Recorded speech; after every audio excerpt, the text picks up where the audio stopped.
What occurs when a person who has always absorbed the world's pain suddenly decides they will no longer carry it? This isn't about the heart growing cold. It's about the spirit finally becoming clear.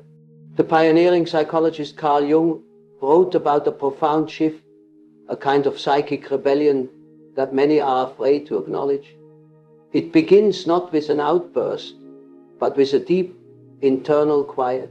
The individual who healed everyone else finally comprehends the source of their own exhaustion. It was never the world that was the problem. It was their unguarded connection to it.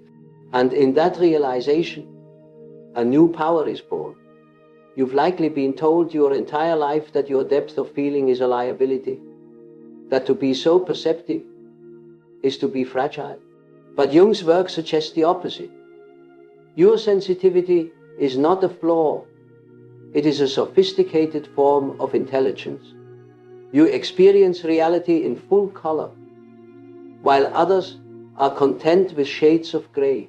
Yet this profound sight comes with a weight that no one prepared you for. You learn to soothe tensions you didn't create. You felt responsible for moods that weren't your own. It's a relentless duty, a fatigue that sleep cannot cure. Sensitivity is perception in its highest form.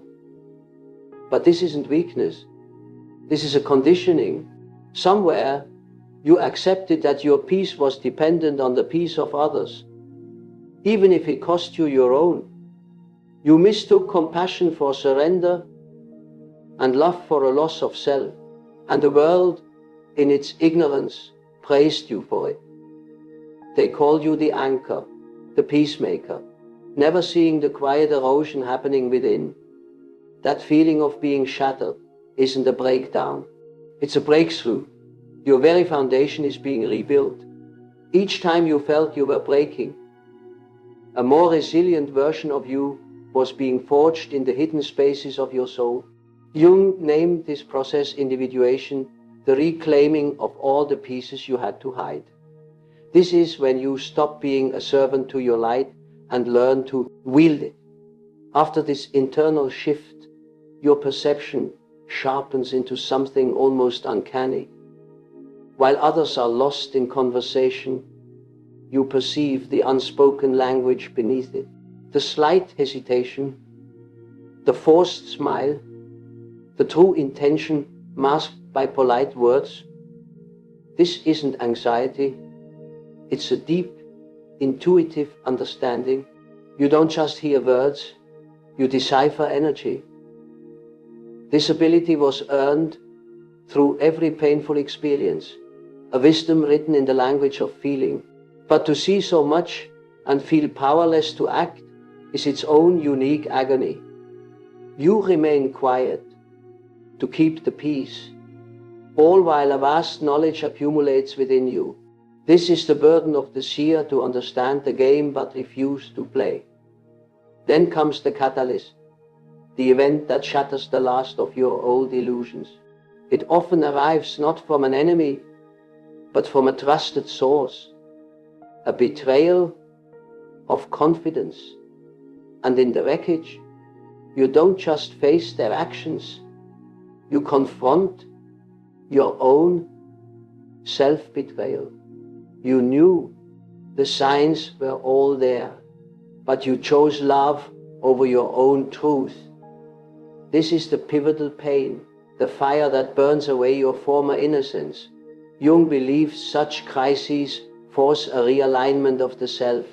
What was once acceptable becomes intolerable, and from these ashes a new strength emerges, not a hardened shell, but a refined core.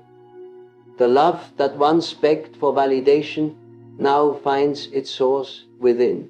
This is the great alchemy of the soul, transforming suffering into profound discernment. You look back and see that every hurt was a teacher in disguise. Every loss was a liberation. This is not destruction, it is a necessary deconstruction.